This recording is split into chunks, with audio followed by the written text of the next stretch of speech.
Ал қандай сезімдесіз?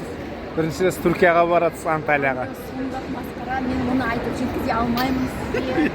Мен екі күн тамағым, тамаша сол жерде азып қалдым. Әрең дегенде жеттік қой құрсын.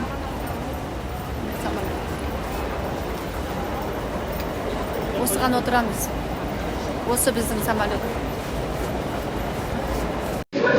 Екеуміз. Түсінді. Жолданыңыз. Рахмет.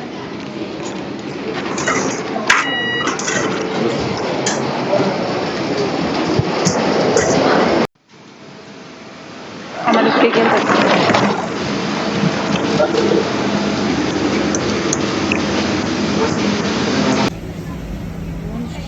Он үш минута.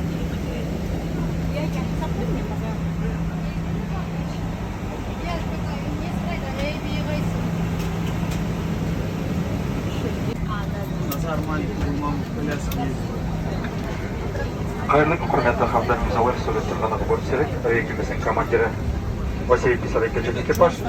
Скат әуе компаниясы атынан сіздерге Алматы Анталия бағыты бойынша ұшатын Boeing 767 ұшағының бортынан сәлем жолдайды. Жолдағы ұшу уақытымыз 5 сағат 40 минут. Өртіншіден электронды құралдарды сөндіріп қойғаныңызға назар қойып